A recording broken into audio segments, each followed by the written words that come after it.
O presidente da Venezuela, Nicolás Maduro, chegou na noite de ontem em Brasília para se reunir com Lula nesta segunda-feira.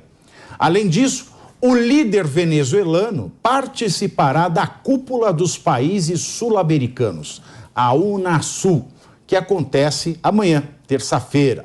Maduro não vinha ao Brasil desde 2015, quando esteve na posse de Dilma Rousseff. No governo Bolsonaro, as relações do Brasil com a Venezuela chegaram a ser cortadas com o fechamento da embaixada brasileira em Caracas. No final do ano passado, Bolsonaro derrubou a portaria que proibia a presença de Maduro no país. E aí, Bruno, você sabe que essa vinda, né, do Maduro, que seria para participar de um retiro, né, um retiro informal, igual vai lá, vem aqui, relax, né, espado torto, né, se transformou em visita oficial de chefe de Estado. Era uma coisa, virou surpresa. Né, chefe de Estado. O encontro de Lula com o Maduro aconteceu sob um forte esquema de segurança com a Polícia Federal, esquadrão antibomba, e o trânsito de Brasília foi bloqueado. Lula ele agendou 3 horários com Maduro, incluindo um encontro privado, além de oferecer um almoço para o Maduro e sua esposa no Palácio do Itamaraty. Visitas de chefes de Estado em geral são anunciadas com antecedência, mas os eventos com Maduro só foram divulgados nesta manhã de segunda-feira. Bom, para encontrar o Zelensky no hotel não tem hora. Agora com Maduro lembra aquela música do Daniel? Qualquer dia, qualquer hora, a gente se encontra. E aí, Bruno, você que esteve em Caracas, na Venezuela, recentemente, o que você está achando desta visita íntima? Essa visita, ela me toca mais profundamente justamente por esse fato. Eu voltei de lá faz 2 meses, que a gente foi produzir um documentário, e eu não apenas vi como eu vivi aquela realidade. Famílias sendo separadas, famílias onde o sonho dos pais é conseguir mandar os filhos embora do país, por mais que isso cause uma dor da distância de você ver teu filho longe, mas mesmo assim é o sonho dele, porque permite que ele estaria fora de um país debaixo daquele regime ditatorial. Não encontrei nenhum tipo de apoiador, frequentamos a mais classe alta, a mais baixa, ficamos 2 dias dentro da maior favela, que é Petare, a 1 milhão de habitantes em Caracas, ficamos 2 dias lá, ou seja, não tem... Petare? Petare. Petare. Puta, que nome sugestivo, hein? 3,5%. Então, foi uma experiência incrível. Então me toca mais profundamente isso ao ver e manter contato com essas pessoas que a gente passou 12 dias juntos lá, e vendo agora um presidente de um país dando a mão para uma pessoa que tem uma recompensa milionária por parte dos Estados Unidos se ele for capturado. Então o que a gente está vendo é o presidente de das maiores economias do mundo recebendo como chefe de Estado, recebendo, como você falou ali, com tapete vermelho, uma pessoa que é procurada por diversos países no mundo por causar males que eu vivi com os meus próprios olhos. E, de novo, vai estar documentado isso, tá? Vai sair o documentário, cada um pode ver e tomar suas próprias conclusões.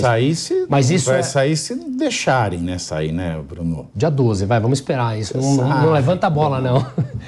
Mas, enfim, então isso me causa uma profunda... É um mix de tristeza, um mix de raiva que dá, porque como é que você recebe uma pessoa dessa num país desse? Agora... Que acaba com as liberdades de todo um país. Só um dado interessante, desde esse regime, depois que eles passaram ali por um profundo período de escassez de 2014 a 2018, a população da Venezuela era 35 milhões, tá? Fugiram 7 milhões e meio de habitantes. Nós estamos falando de 20% de uma população que hoje, 92%, está abaixo da linha da miséria, por conta de um regime... Foram os fascistas que fugiram? Sempre eles, né? Isso, né? Sempre eles. E quantos morreram por conta disso? Não sei, esse número não é oficial. É óbvio que não tem esse número, né? Não, mas mesmo, digamos, não oficial, porque lá é muito parecido com o Brasil. Ele vacinou todo mundo? Demorou, não, né? Demorou. Lá, pelos que eles me falaram, foi extremamente rigoroso o lockdown, porque não tinha vacina. Morreu muita gente. Morreu muita gente. Tá, agora... Mas é uma economia totalmente informal. Muita gente dentro da favela, muita gente sem registro. Então é difícil você ter acesso aos números, ainda mais num governo desse, que os números oficiais são assim. Você vai confiar? Acredita no número do eu sou muito... Você está muito fascistão. O Holliday. Agora, esse genocida ele gosta. Tem genocida do bem e genocida do mal, é isso? Olha, nós criamos agora também a figura do genocídio do bem. Tem o ódio do bem, né?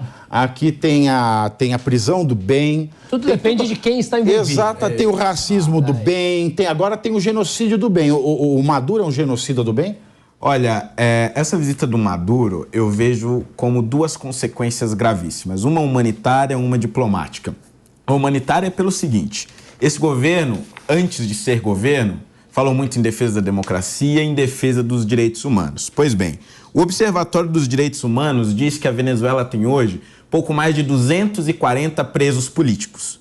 Desses 240 presos políticos, a maior parte deles, segundo o mesmo observatório, são torturados quase que diariamente, com choques elétricos, com violência sexual e com simulação de afogamento. Este apoio está vindo de um governo que se diz contra todo tipo de ditadura, que renega todo tipo de tortura, mas que na Venezuela fecha os olhos para esse tipo de coisa. Não só isso, mais de 15 mil pessoas chegaram a ser presas na Venezuela simplesmente por protestarem contra o governo. Não existe liberdade na Venezuela. Este é o ponto humanitário. O segundo é o seguinte: já faz tempo que desde que Lula reassumiu a presidência da República, nós estamos caminhando cada vez mais para longe das grandes democracias do mundo. No caso da guerra da Ucrânia e da Rússia, o Brasil foi colocado contra a União Europeia e contra os Estados Unidos. Agora, neste caso, nós estamos recebendo um chefe de Estado reconhecido como um ditador pela maior parte das democracias do mundo e que os Estados Unidos, por meio do seu Departamento de Estado, está oferecendo mais de 15 milhões de dólares pela sua captura. Em outras palavras, nós estamos recebendo um criminoso internacional cuja sua captura vale, na maior democracia do planeta, 15 milhões de dólares. E o nosso dinheiro, dinheiro das Forças Armadas, da Polícia Federal, do Esquadrão Antibombas, de toda a polícia do país, está sendo utilizado para proteger o sujeito assumidamente criminoso, que mantém centenas de pessoas presas, passando fome, sofrendo choques e sendo estupradas. E o presidente da República não só não condena, como ainda protege o agressor. Não é só hipocrisia, é desumanidade. E acaba sendo uma vergonha para a história do país e uma vergonha internacional que nós estejamos recebendo essa visita aqui hoje. Agora são 14 horas e 31 minutos. Sugiro que você tome uma água. Vou tomar. Tá? Toma uma água aí, porque haja coração, né? Haja coração. Agora, Deise, politicamente, né? O Fernando Holliday mencionou a questão dos Estados Unidos. O Biden, que tá a cara do Valdir Soriano, toda vez que ele aparece com aquele óculos de aviador, né? Ele começou com a pegada do não petróleo, né? O governo dele. Não, uma matriz poluente, que aconteceu, precisa de petróleo. Aí, mas agora ele está comprando petróleo da Venezuela.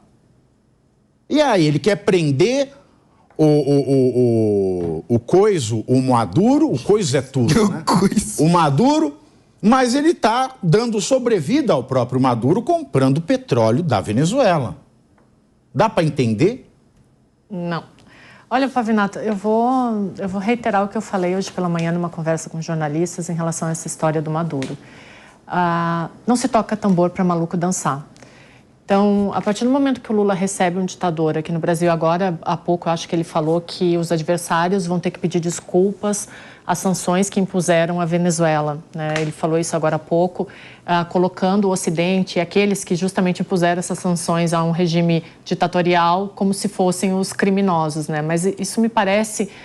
vai de novo contra tudo aquilo que o Lula falou durante a campanha eleitoral. E vale lembrar que ele se elegeu muito na esteira da democracia, dizendo que ele era o lado democrático e que o opositor dele era o lado antidemocrático, né? Então, tudo que o presidente tem feito desde que ele assumiu o mandato dele me parece ser muito contra o discurso dele ou contra os antigos ideais. Eu não sei se alguma vez o PT teve esse tipo de ideal, mas receber um ditador, para mim, não há justificativa que chegue, né? Então, Eu vi alguns jornalistas, alguns colegas meus defendendo que ele, como chefe de Estado, ele tem que receber qualquer chefe de Estado que chegue no país, mas não um ditador, né, gente? Aí o ditador acho que não tem desculpa que chegue a tempo. É um tapa na cara do cidadão de bem, né? É um tapa na cara, não se justifica. O Nicole, você lembra daquela famosa entrevista que o Lula deu para Playboy em 79? Né? Tem uma das respostas, né, que o Lula diz o seguinte, ele diz que ele até admira o Hitler porque ele tem aquela coisa, Hitler tem aquela coisa que ele admira num homem. A frase foi essa. Eu estou tentando pegar o trecho exato, mas ele falou isso naquela entrevista da Playboy de 79, que é icônica, né, aliás. Você acha que ele mostra isso quando ele recebe o Maduro com pompas e salamaleques ou é a ocasião? É a ocasião, né? Os alemães chamam isso de Realpolitik, né? Que é a arte da política, da hipocrisia mesmo, né? Então você transforma regimes totalmente opostos ao nosso, por exemplo, aos americanos, em amigos, né? Os americanos também têm alianças históricas com a Arábia Saudita, que é um país que limita a liberdade das mulheres, também desrespeita os direitos humanos. Durante a ditadura militar, o Brasil foi o primeiro a reconhecer a independência da Angola, sendo que a independência tinha sido feita por socialistas, né? Então, vejam que no mundo diplomático, político, a hipocrisia que reina, né? Então, tudo conforme interesse econômico. E o Lula faz jus exatamente a essa figura, né? Num dia discute com Biden, no outro com Putin, em algum dia, frequenta meios empresariais, no outro do sem terra. Então, tudo conforme o interesse, né? Mas isso faz parte da política, infelizmente. Agora, o que não pode acontecer é que isso se torne tão explícito, né? A ponto de um governo ter sido eleito com a pauta dos direitos humanos, defesa da diversidade, respeito, inclusive, ao direito à vida, né? E a gente sabe que, infelizmente, isso não está ocorrendo na Venezuela. Já há algum tempo a Venezuela perdeu a mão. Só para falar a frase correta, para depois não falarem coisa errada, né? Vou abrir aspas aqui, sobre Hitler, Lula falando para Playboy em 79. Mesmo errado, né? Ele tem aquilo que ele admirava no homem. Fecho aspas. Era só isso. Né? Sabe o fogo de se propor a fazer alguma coisa e tentar fazer. Essa foi a colocação. É por isso que o inferno está cheio de boas intenções. São 14 horas e 36 minutos.